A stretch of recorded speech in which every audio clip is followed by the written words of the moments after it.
Just like John said, first of all, I'd like to welcome everybody here. Hope you had a good Thanksgiving. And, now it's time to turn our sights on Christmas. And of course, we think baseball's long time away, but it's going to be here before we know it.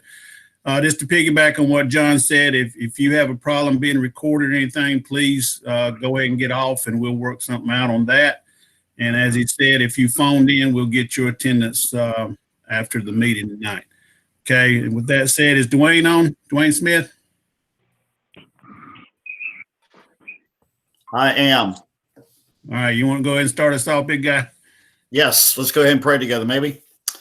Father God, we do thank you for this wonderful time of the year. And Father, we thank you for those that traveled over the holidays, especially with my family. We thank you for the travel and safety that you gave us. And Father, as with me tonight, we do ask and pray that you give us your wisdom and guidance as we prepare for this upcoming season.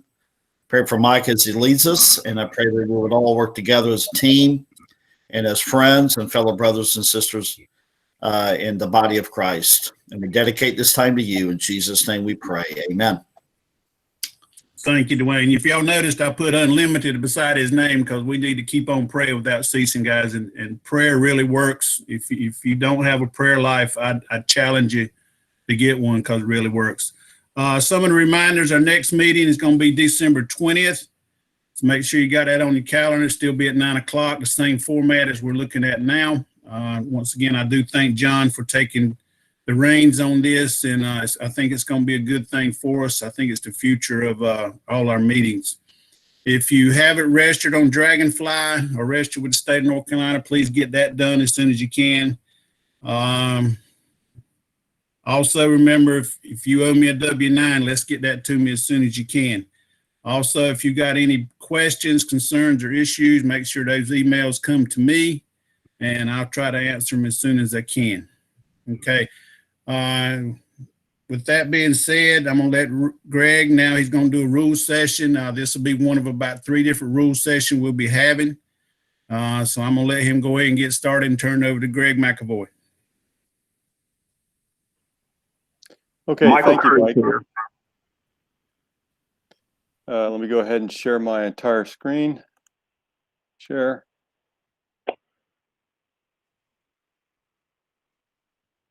Michael Curry's here. If you're on the phone, we will get your attendance at the end. That way we won't be disrupting the presenter. Thank you, John. Before I begin, Mike, just let me confirm everyone can see my screen. Yes, sir. It's up there looking good. Okay, thank you.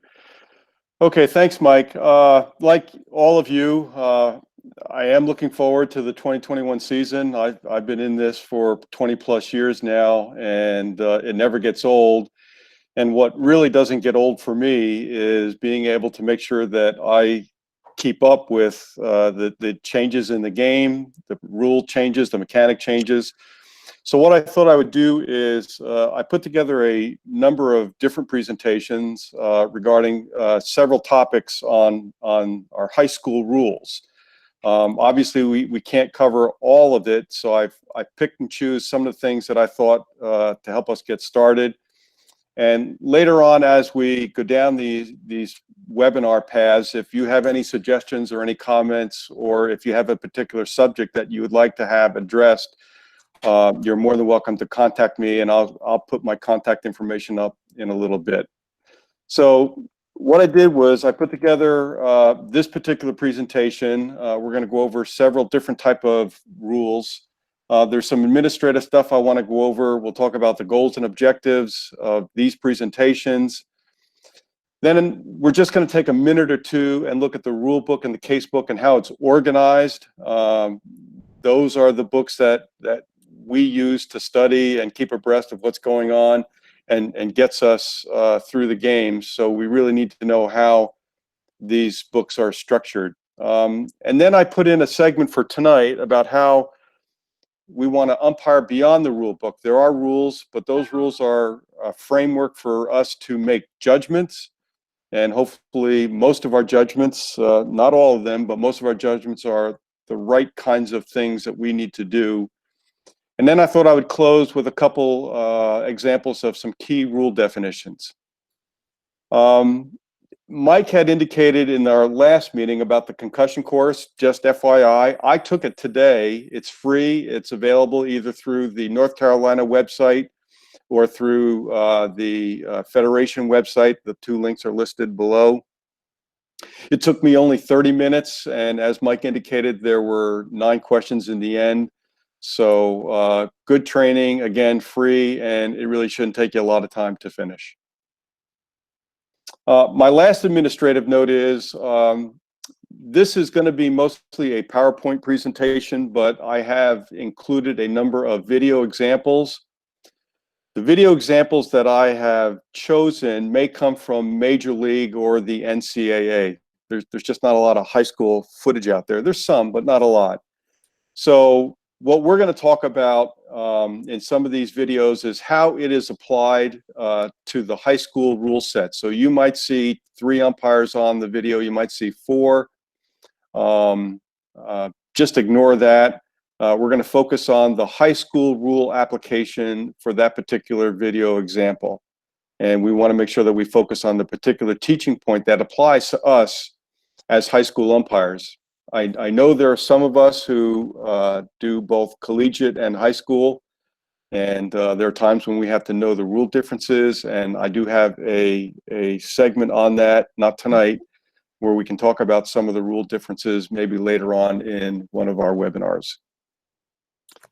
Okay, the goals and objectives. What I tried to do is I tried to include content for all umpire experience levels. So whether if you're a rookie umpire, you're a mid-level umpire, or you're a senior umpire, hopefully you will find some content in here, either as a refresher, as something that might be new to you, or a reminder. So I tried to gear it towards the broader audience of all of the skill sets that exist within our organization. And again, the intent is to improve our understanding of the rules and the intent of the rules. It's really not a memorization effort. We really want to understand, and in understanding, that's where the power of knowing what these rules are and what they do and what they're supposed to do and how we're supposed to apply them. And obviously, you know, we'll do what we can to present this information, but hopefully all of us from time to time will make sure that we pick up a rule book or pick up the case book and kind of thumb through that once in a while. And again, this is, as Mike indicated, this is to help prepare us for the upcoming season and then eventually the postseason. I know we're several months away from starting, but it's never too early to start to get ready for the season. And then hopefully this will also help in our exam prep. So I believe even with this COVID that's going on, I'm assuming, and Mike can correct me and jump in a little bit later on, I'm assuming we all are still going to be taking exams in the 2021 year. And again, the objective is not to teach to survive, but to teach, to train, so that we can excel on the baseball field. And again, I try to build in content for all different types of umpires, whether if you're a rookie umpire. I know this might be a fire hose to the rookies, but don't worry about it. Whatever you can comprehend, whatever you can learn, pick up, that's fine. There's plenty of time for you to pick up even more. For the mid-level and the seniors, you know, maybe a refresher or an opportunity to expand the breadth and depth of your knowledge.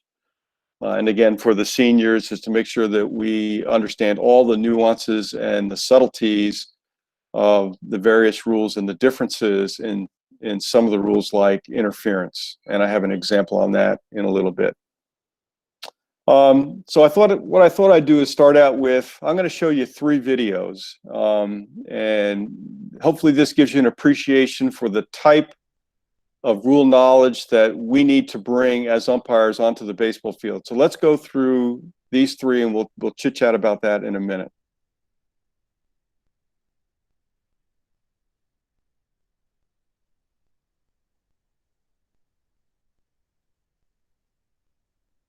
All right, that's play number 1. Let's go ahead and look at play number 2.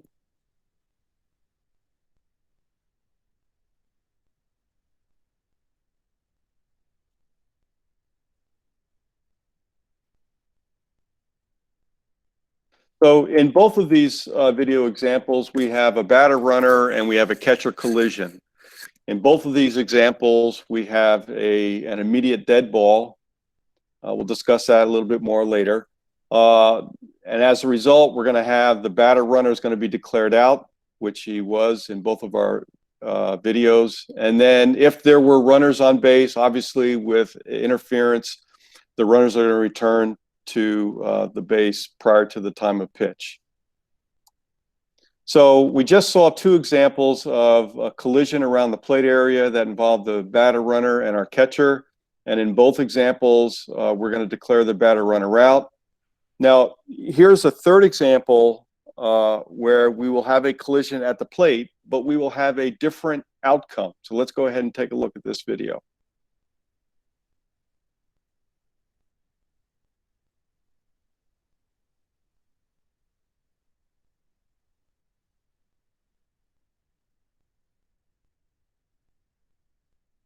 Okay, so as you can see, our plate umpire has ruled we have nothing on this collision between the catcher and the batter runner.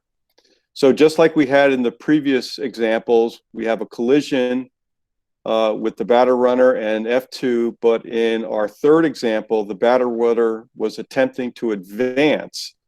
In our first two examples, it was judged that the batter runner was not attempting to advance. So that's the key here.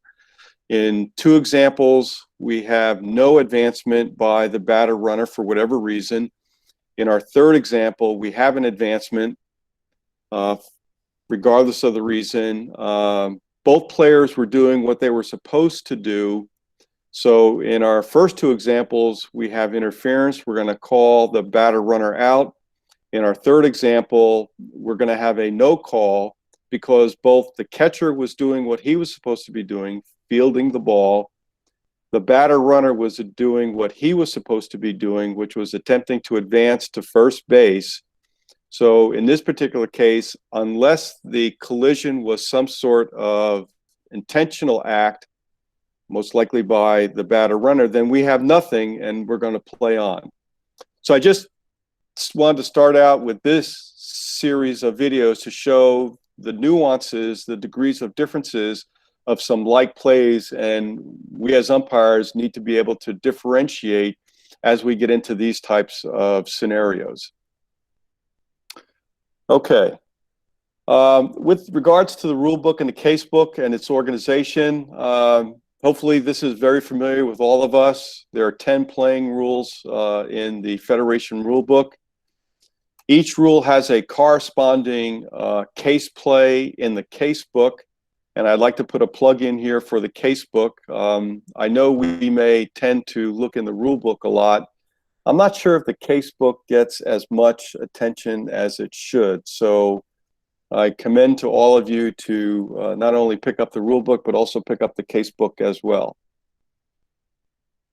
One of the things I'd like to point out, when we have a particular rule, whether if it's obstruction, base award, or in this particular case, interference, we may have to look in different parts of the rule book in order to find what we may be looking for. So in this particular case, for interference, interference is actually documented, listed, and noted in a number of different rules. Rule 2, to define what interference is. Rule 3, as it applies to a coach. Rule 5, as to whether or not interference is an immediate dead ball or a delayed dead ball. Rule 7, as it relates to batter interference. And Rule 8, as it relates to base running interference. So this is what I just indicated. It's under playing terms where we have different types of interference calls that we can make. We have an interference call that could be made as a result of some coaching error for whatever reason. Obviously, we need to know whether a particular interference is an immediate or a delayed dead ball. Interference as it relates to batting, and interference as it relates to running. So the point being is there is a structure to the book with the corresponding case book. And for a given particular topic, you may have to look into different parts of the rule book in order to find whatever you're looking for. That's also true for obstruction. Even though you might think it would be predominantly in Rule 8 under base running, it's also in Rule 2, the definition, and Rule 5, whether if it's an immediate or a delayed dead ball. Here are some baseball resources for you in 2021 at the federation level. Obviously, we just talked about the rule book and the case book. There's also the preseason guide, which is out there and available if you want to order it. There's also another publication out there that if you're interested in ordering, it's the Federation Rules by Topic. And then on the Federation website, the baseball website, they will publish a set of interpretations. So for the upcoming 2021, they'll issue a number of interpretations pertaining to the rule book. They're not out there yet. They'll generally try and publish those before the start of the season. Normally that's done in the February timeframe, but with the delay of the season, we may not see that until March. But again, check periodically back on the website and look for that release. At the state level, obviously, North Carolina has a handbook on baseball rules and regulations that pertains to things like protests. There is now, unfortunately, we're all living with COVID. They have some COVID guidelines that are out there. And there's also the sports manual. That is a living document. It may update at any given point in time. In that document, they'll also have some additional information on COVID requirements. So in addition to getting our COVID information from Mike and others in the association, you have these resources available to you as well. What we try and do before the beginning of the season is we put together a quick look rule summary. We did that last year. It's available. We can either push this out to you as a general announcement, or if you'd like, you're more than welcome to contact me. I'm still in the process of finalizing the 2021. And again, it's just a quick look summary. It will talk about things about batting, pitching, base running, jewelry, illegal players. So it tries to hit some of the highlights of the rule book and the rule changes for 2021. I don't believe there will be any rule changes. So whatever rule change we talk about will be what was changed in 2020. So that's still under development, and it should be available sometime in late January or early February. And that's going to be available in plenty of time before the start of the season. Okay, before we go into our next segment on umpiring beyond the book, I'll pause here to see if John or Mike have any questions or comments before we move on. I'm good on my side. We're fine. Go ahead. I'm answering some questions as we go. All right. Okay, this next segment talks about how we umpire. We have a rule book. We have our game is governed by a set of rules, but we can't become black and white rule book umpires because we would never really be very successful at it, because there's a lot of gray in some rules, and it requires, the way in which we umpire requires sound umpire judgment. So we have to take what's in the rule book as our framework and apply it to the particular play that we are umpiring and then make a call. So as an example, we have a runner on third, we have a pass ball. The batter is required to vacate the batter's box, and there's a rule there. So as R3 is attempting to score, the batter really is not allowed to remain in that area. But there's some gray to that. Did the batter have an opportunity to vacate? If the ball had bounced off of the backstop and directly into the catcher's hands, giving the batter no opportunity to vacate, are we going to penalize him for not? And I think the answer is no, we're not. So again, we have a rule book. It provides us a foundation, a structure, but we're going to have to make judgment as to its proper application. So it provides us the framework in which to make judgment calls. Our goal is to be intelligent umpires who can think, not just black and white book robots. And again, this is no different. I know Mike in the agenda will be talking about mechanics. This is no different than we make judgments regarding our mechanics, where we go, when we go, what is the best way to get there?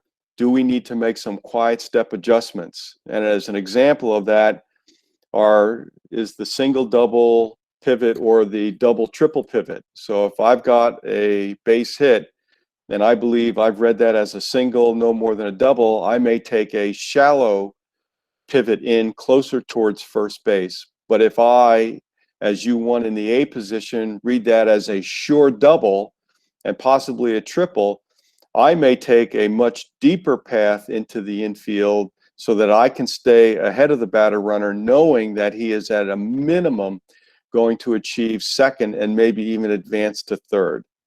So this is really no different in terms of mechanics. We need to exercise good judgment in rule application as well. Here are some examples of some simpler judgment calls, balls and strikes. I have a chart on that a little bit later on. Was the pitch above the knee? Was it in the strike zone? Did it catch the black? Fair, foul? Did it bound over the bag? Did it hit the line? Did it kick up chalk? Some of those are fairly easy calls to make, but those are the easy ones. The harder ones that may give us a little pucker factor with is base awards. Now, I know in the rule book, there are predetermined base awards for particular penalties, but also in the rule book, there's an opportunity for us as umpires to use our judgment. As a matter of fact, we're required to use our judgment in making some base awards, particularly in the arena of obstruction. What base was the runner protected to?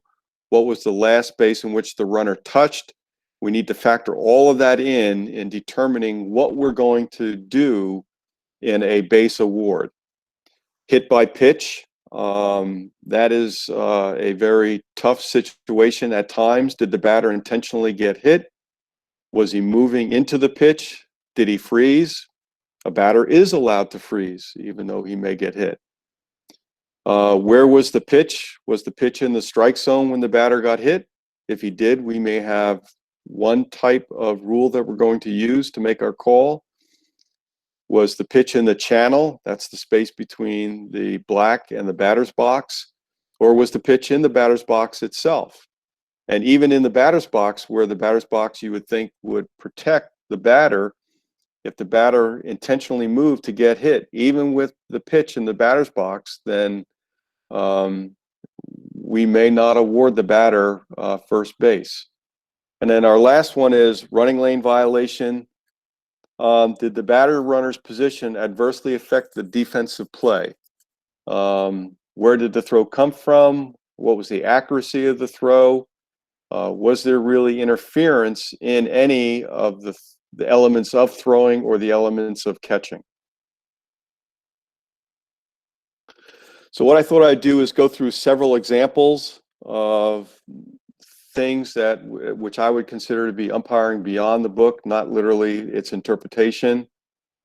We're going to start out with pitching positions. We have our 2.5 different types of positions. We have the windup, which is our normal windup. We also have a windup, which is what everyone likes to call as the hybrid, which looks a little bit different. And then we have the set, which is governed by the pivot foot. So let us walk through and take a look and see what we're going to call and what we may not call. So for the windup position, in our first example on the left, we have our non-pivot foot is not touching or intersecting the front edge of the pitcher's plate. Is that illegal? Well, yes, by rule, that is illegal. Are we going to call it? more than likely, if you're that close, I probably would not call it. I'm not looking to look for trouble. Now, if a coach may come out and say he's not doing that, I still may not call it, because again, this is a judgment call for us. There are varying degrees. In our B example, where now the non-pivot foot is much further away from the front edge of the pitcher's plate, that's going to be a judgment call. So depending upon how far in front, we may or may not call it.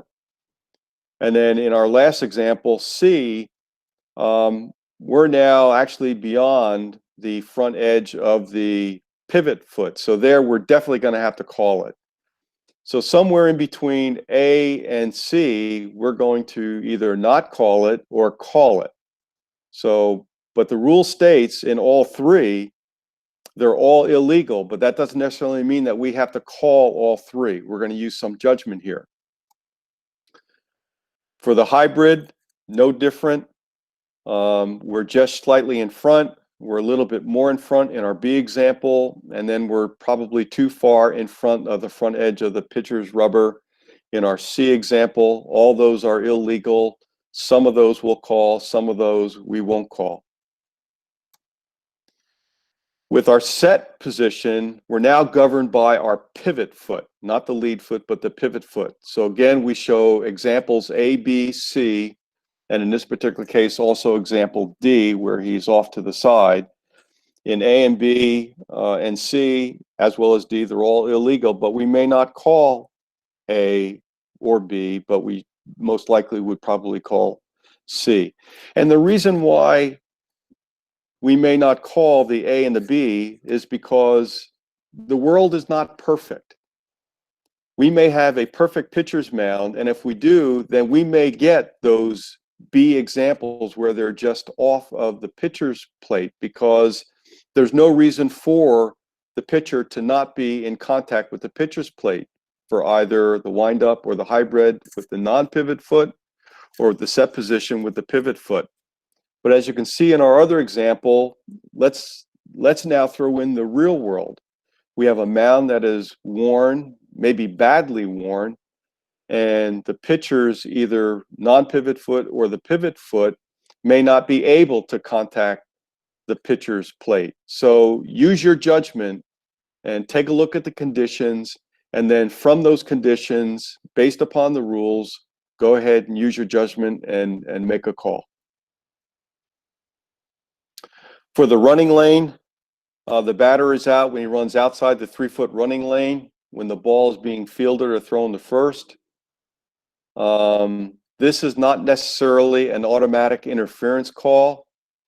The infraction is ignored if the act itself, running outside the running lane, does not interfere with the fielder's throw.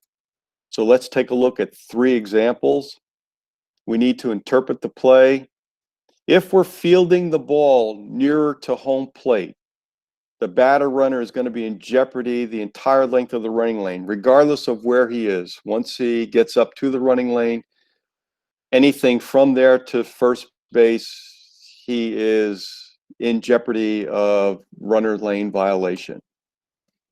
But if you take a look at another example where the ball is pushed out further away from home plate, well, now the angle of our throw to first base is now different than it is from the red area. So the opportunity for the batter runner to interfere is now less. Is it significantly less? Well, that depends on where the ball is fielded. And this is going to be a judgment call as to whether or not we think the batter runner is going to interfere with that play to first base. And then our third example, we now have the ball being fielded, let's just say more towards the infield, maybe even in front of the pitcher's mound. The batter runner is running straight. The batter runner most likely shouldn't interfere with a running lane violation because, again, the angle of the throw from where the ball is fielded to first base should not interfere with the fielder's attempt to make a play at first base. So I just wanted to give you an appreciation as to where these balls can be fielded, where the batter is in jeopardy, and where the batter may not be in jeopardy, even though he is outside the running lane. Any collision at first is not necessarily the result of a running lane infraction and could be a separate and distinct call. So if we have a collision with the ball being fielded in the red area, more than likely that's going to be running lane related.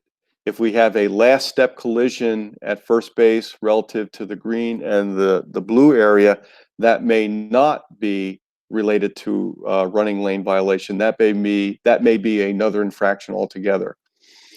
And I'm going to address this in greater detail in a future webinar about collisions, and in particular collisions at first base.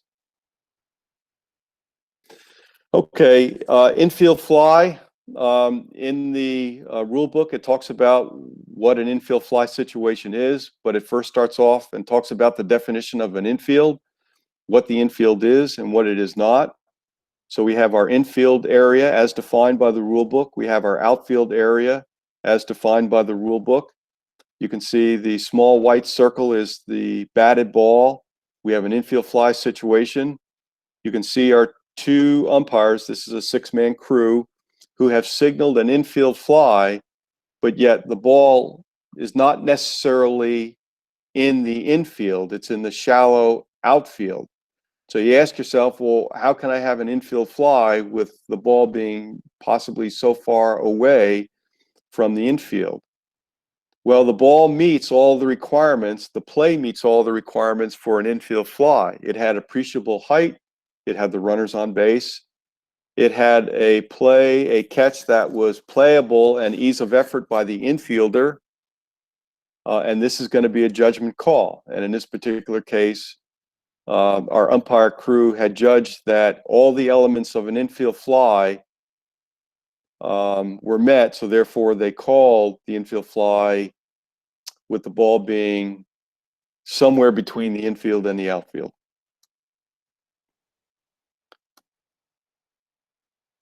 Umpiring beyond the book, we have an interference with the catcher. Our rule talks about interference with the catcher's throw by leaning over the plate or stepping out of the batter's box. So as you can see, we have an example here of our catcher attempting to put a runner out, R1's attempt to steal second. At this point during the play, he seems to have an available throwing lane that exists. If there is a clear throwing lane, do we still have interference? The rule states throwing. Does that imply that if there is no throw, there is no interference? No. If we have a catcher who double clutches and the double clutch was the result of the batter impeding his ability to throw, then we have interference. It means that, does it also mean an attempt to throw? The answer is yes. So as we progress through the play, we now see that we have an attempted throw. We clearly have a batter who has interfered with the catcher's opportunity to put out a runner at second base. Let me go back. One other point I want to make is contact is not required. We're going to talk a little bit more about this in our batter interference segment, but I'll go ahead and put that out in there, that the only thing that is required for batter interference call to be made is if the batter had altered or interfered with or without contact. So again, we'll talk a little bit more about that, but I want to put that out there now that no contact is required for batter interference. Another challenge for us umpires, and this also is related to the batter. There are a number of types of interference plays that occur at the plate. You could have batter interference that we just saw. You can have follow-through interference, which we're going to look at in a minute. You can also have backswing interference. All of those involve the batter. There's also catcher's interference, but we'll talk about that later. But we as umpires need to know and appreciate the differences between the different type of interference calls that could be made at the plate. So let's walk through this. So I have batter interference on our left, and I have follow-through interference in the center here. Both plays involve the batter. For batter interference, it's going to occur during the post-pitch. That means a pitch has to have taken place. That means the umpire has to call the pitch because the pitch had taken place. For batter interference, it's a delayed dead ball because we're going to afford the defense the opportunity for a putout, depending upon where that may be. That's going to be an interference call. Intent does not matter, whether the batter had intended or unintendedly interfered with the catcher. And if we have runners stealing, then the runners are going to return. For follow-through interference, which also is caused by the batter, this is going to occur post-pitch as well. We have to call the pitch, possibly. It's going to be a delayed dead ball because, again, we're going to give the defense the opportunity for a putout. It's going to be an interference call just like batter interference. Again, intent doesn't matter. And again, if runners are stealing, they're going to return. For batter interference, there is no opportunity for a drop third strike, and there is no opportunity for a pass ball or a wild pitch. But for follow-through interference, there is an opportunity for a drop third strike, and there is an opportunity for a pass ball or a wild pitch. The batter is the cause of the violation, but it's a different type of violation. For backswing interference, this is different from batter interference and follow-through interference. This is going to occur prior to the pitch. No pitch has to be called because, again, it's prior to the pitch. The ball is going to be immediately dead, and then we're just going to start anew. We'll just start over, no penalty, no foul. For those of us who do go up and down, some of us do college and high school, and we go up and down, the terminologies are a little bit different, so I just wanted to point that out. So I added the NCAA terminology for each of these three examples. With that, I'll stop and see if we have any questions. I'll turn it over to John and Mike. Keep pushing along. You good on our side? Okay. Just to piggyback on what you said, Greg, is in this last slide you had up. Guys, verbiage is very important when you're trying to explain something to a coach and or player. And I'm going to go even far, and a parent. Sometimes these parents, they need to know what's going on if we can talk to them in a civil way. But verbiage is very important. And the High School Athletic Association has asked us and gave us the terms to use out of that rule book. So it's very important. Backswing interference, follow through interference. Sometimes I get them confused. I get them confused all the time because if you, like Greg said, if we go up or down, if you do some college ball, it's a totally different thing up there. So, but verbiage, any rule interpretation or any play situation, your verbiage is very important. All right, Greg. Thank you, Mike. Okay, I'm looking at our time. We're doing pretty well. I have about another 10 more minutes, and then I kind of think we're done. So I thought I would go through just a couple key definitions. There are many. Rule 2 is a list of definitions. There could be 60, 70 definitions in the rule book. I'm not going to go through all of those tonight for sure. So I picked 3. So we'll talk about the definition of a strike. We'll talk about the definition of a fair ball, and we'll talk about the definition of a catch. And we actually have a video example on that. So what is a strike? Hopefully, most of us, we've been doing this for a long time. We kind of know what a strike is and what it is not as it relates to our batter. Obviously, if it's in the strike zone, as defined by the rule book, the edge of the plate plus the width of the ball. So I gave you a couple examples where we have 2 strikes, where it's inside the strike zone, where it's crossing the outside of the strike zone, but it still clips the edge of the black. And The red annotation is it is beyond the strike zone. For some of us, the channel where that's the pitch location, that's the space between the edge of the black and the batter's box. A lot of pitchers like to pitch inside or go down to the knees. So those are the two tougher planes, the inside plane and the low strike plane. Those are the ones that are harder to call. So, but that's the definition of a strike zone from the rule book.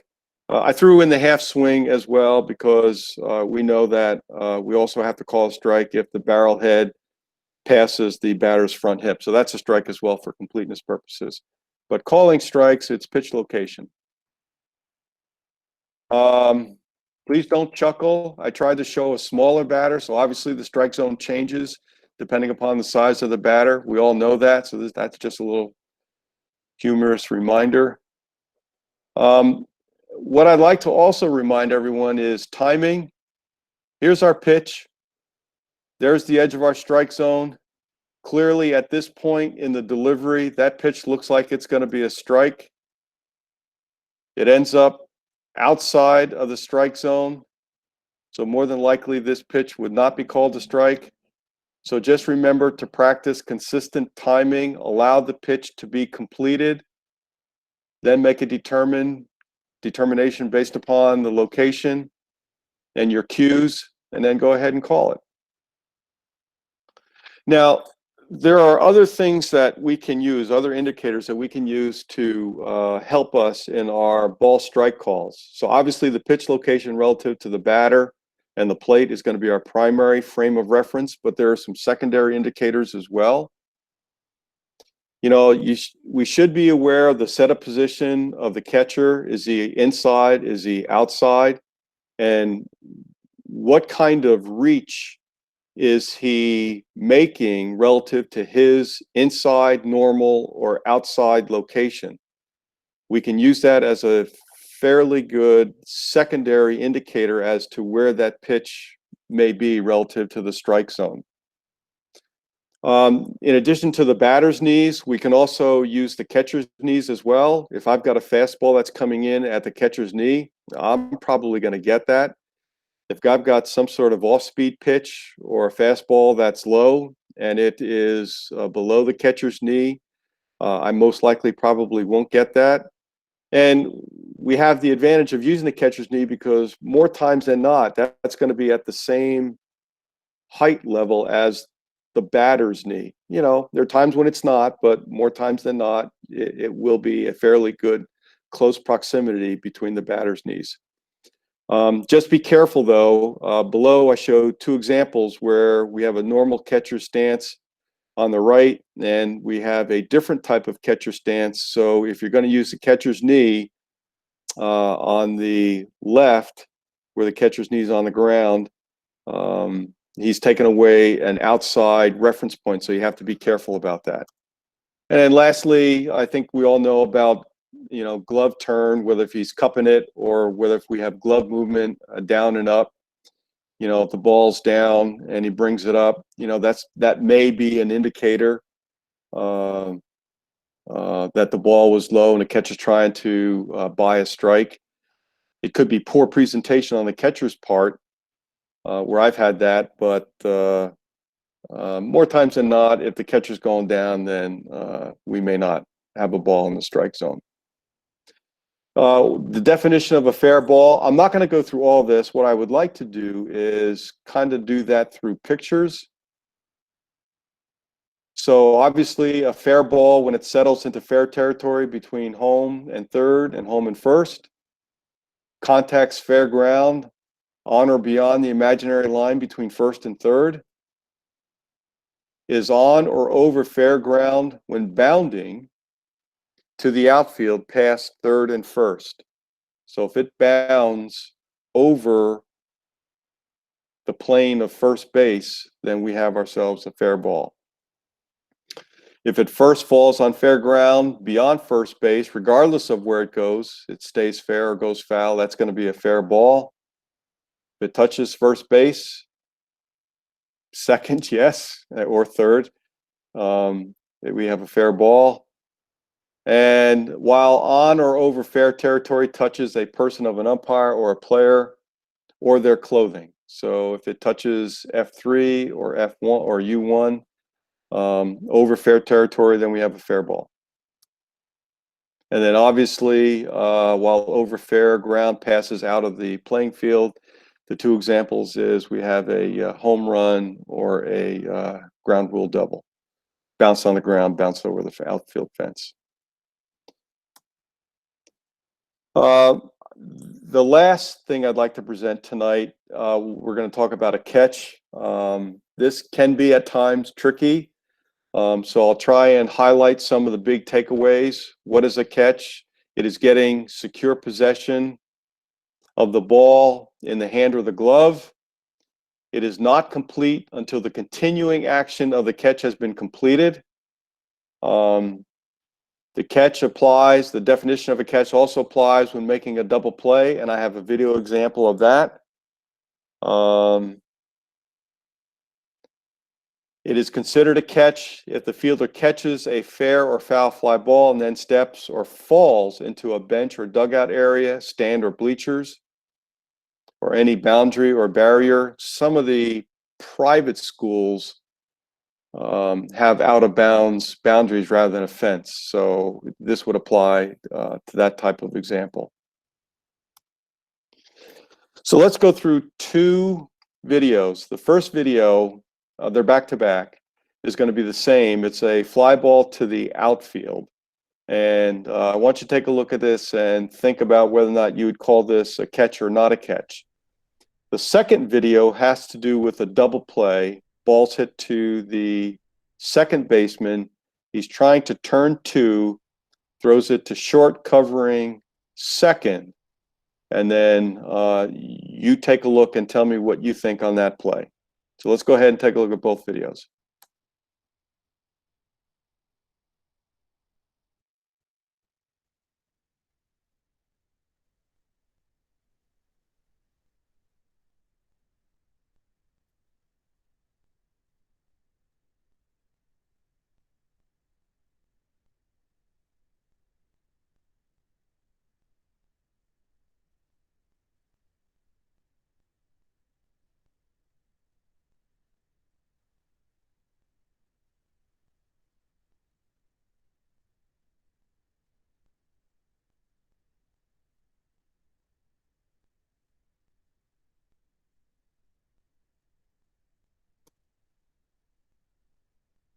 Okay, here again are some of the highlights. Possession, firmly holding it.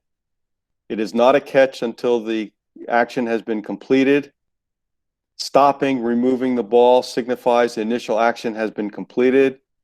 And again, we're going to apply this even when we have a double play on the infield. So here are two plays. So play number one in the outfield, play number two in the infield. Do we believe that either fielders have demonstrated completion and secure possession? In the outfield, for me, I think I would have judged that as a catch, because if you take a look at the three still photos, the ball's in the glove, the ball is still in the glove. Now he takes the ball out of the glove and then he drops it. So for me, I think it would be easy enough for me to call that a catch, and then the ball being on the ground on the transfer. For the infield double play, if you saw the slow motion, and granted, we have an opportunity to look at this in slow motion, I'm not so sure if the shortstop ever had complete control of the ball in the glove. So for me, even though they called him safe and on the transfer, for me, I think I'd actually feel a little more comfortable with not judging that as a catch. But again, these are judgment calls, and you're going to have to make them in real time. And then the last thing I want to point out is, would anyone ever entertain an appeal on either of these plays?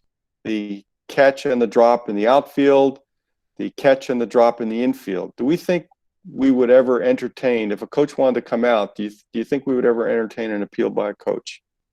For me, for play one on the catch of the outfield, I think the answer would be yes, for the following reasons. One is there's a fair amount of distance involved between the calling umpire and the actual play.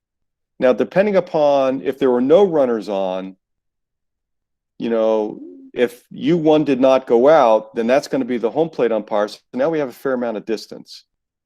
If, let's say, there were runners on base and we now have U1 in the middle, and now we've closed that gap and it's his call, you know, he may, I guess I would leave it up to U1 as to whether or not he would like to entertain an appeal on that play. For the second one, I probably would not. So if a coach wanted to come out and talk about that and said, hey, I want you to go get help on that, I probably wouldn't get help unless I felt that there was something, I took my eyes off the play, there was something that I just didn't see. Absent of that, I don't think I would get any help from my partner. I'm fairly close to the play as U1 in the middle. I have a good angle on the play as U1 in the middle.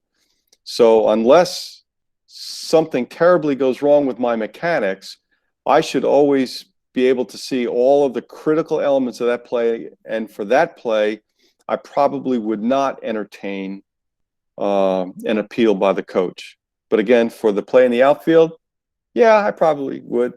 No big deal. Okay, that's all I have for tonight. This is Mike's schedule. We have a number of meetings. I know our next meeting, Macon will be talking about some mechanics, but I wanted to point out that we have future meetings, and in those future meetings, there are a number of rules that we can cover. We have material on each and every one of these, whether if it's batter interference that we talked about a little bit tonight, runner interference, illegal slide, umpire interference, obstruction, malicious contact, pitching violations. We have a fair amount of training material on all of this, and we can add this to future webinars. So what I would like to offer to you is, one, please provide any questions, comments, or if you have a request for a particular topic that you'd like to see presented, you're more than welcome to contact Mike. You're more than welcome to contact John or anyone else. They can get it to me, or you can contact me directly, and I'd be more than happy to add that to any one of the future webinars, or I'm more than happy to have one-on-one conversations with anybody who would like to have that opportunity. So with that, hopefully everything in here was pretty good. Again, give me your feedback. Let me know what worked, what didn't work, and we'll see what we can do to make it better the next go around. With that, I'm done. I'll turn it over to John and Mike for any final questions or comments for those guys. And thank you. First off, Greg, thank you for what you've done and what you will do for us throughout the season and as we get ready for the season. Guys, like I said, we'll have 2 more rule sessions on the ones we've got listed, but we'll also do them in March also. So we'll set up some more dates because I think any umpire in this group would tell you we can miss judgment, we can miss a play, but we can't miss a rule. That's when we get in trouble. So we've got to be very steward on our rules, be very knowledgeable of them. Like I said, the verbiage of them, what to say, how to say it, when to say it, and that'll keep us all out of trouble. Are there any questions for me or John or Greg right now? We got about 5 minutes. Anybody got anything? Just a reminder, if you're on the phone, whenever we are done, hold on so we can get your information. So if you're on the phone, just hold on. And Timothy Calder, David Leonard, and Phil Mortel, if you will make sure you click on the link. I had a question asked, so I am going to show you how to do this real quick because this is how we're doing attendance. That way Mike can have it where it's split by association. So I'm going to show you because the question was asked, how do I do this? So I'm going to show you real quickly how you do it. It's pretty simple. Most of you did it tonight. If you didn't, and I saw who you were and I knew what your association was, I did it for you tonight. But if you should be able to see my screen now in the chat bar. You'll just see, so you'll have, these are your options, people in chat. You click on the chat and all you do is hit the form button. That link will take you to the form and you fill out that form and hit submit. And that's all you got to do. And it gives it to me and I'll give it to Mike at the end of the night. And then also we're recording this so that you'll hopefully by the end of the week, you'll be able to see this on YouTube also. So if Timothy Calder, David Leonard, and Phil Mortel, please make sure you do that. If you're on the phone, please make sure you stay on after we are done so that we can get your names, because I don't have all of your names. Okay, John, I appreciate your help tonight, and most importantly, Dwayne Smith, I thank yours for getting us started off in the right track. And once again, guys, what we're going through right now with COVID, it'll be over soon. I got a little saying here on my desk: if God brings you to it, He'll get you through it. And I'm a firm believer in that. And so I hope everybody will keep the faith, and we'll get through this stuff one day. And remember, our next meeting is December 20th at 9 o'clock. With same format. We, like I said, Macon Hammond will be on presenting a little bit, and we'll pick his brain and his expertise a little bit. So if nobody else got anything, once again, those that called in, please stay on where we can get your attendance. Remember, this is required, guys. The state says we've got to have 6 clinics, whether they're virtual or not, but we've got 8 set up so far. So I'm hoping everybody will jump on here every time we're on here. I mean, we've got some good information, and we've got a lot of knowledge in this group, and we can share with each other. So with that said, I wish everybody a good week. If you don't know, Brad Allen's on TV tomorrow night, Monday Night Football. If you don't sit there and watch him for a little bit, be nice to give him a little accolades when he gets back. But wish him the best. Stay warm this week. It's supposed to be a little chilly down here. I'm just glad it's not baseball season right now. So with that said, thank you, guys. God bless you, and I'll see you next time.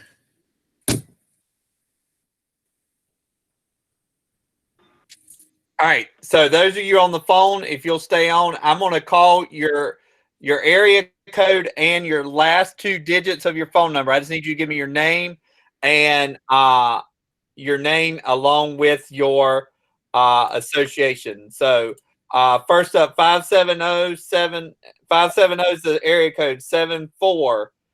You need to hit *6 to unmute yourself. Yeah, hi, John. Still Mortel.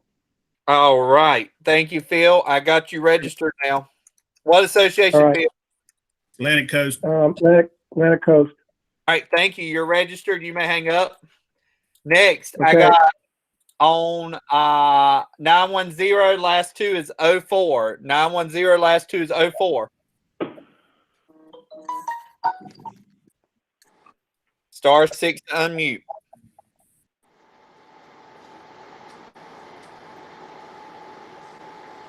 I hear the call.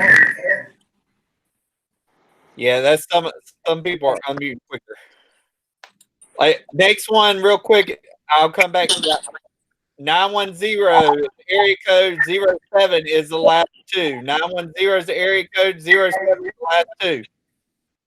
*6 to unmute yourself.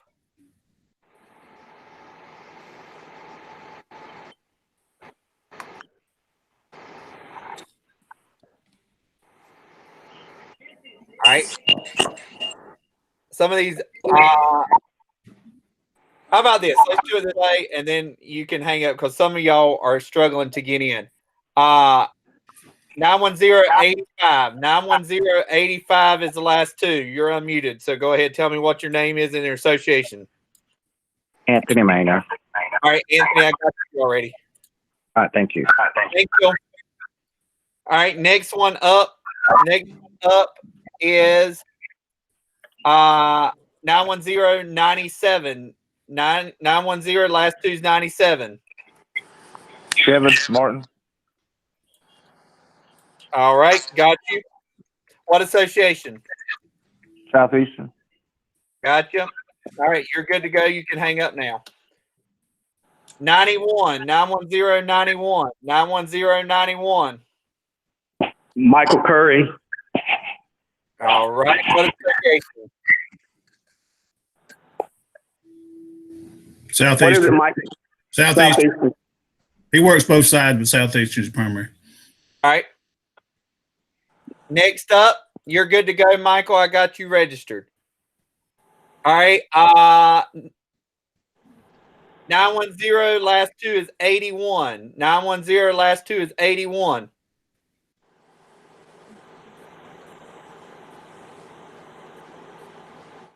And if you're on the phone, you can start unmuting yourself. I can see when you're unmuted. *6 will unmute you, and I can call on you when I see you. All right, 910-68. Whose last digits are 68? 910 last digit 68. You're unmuted.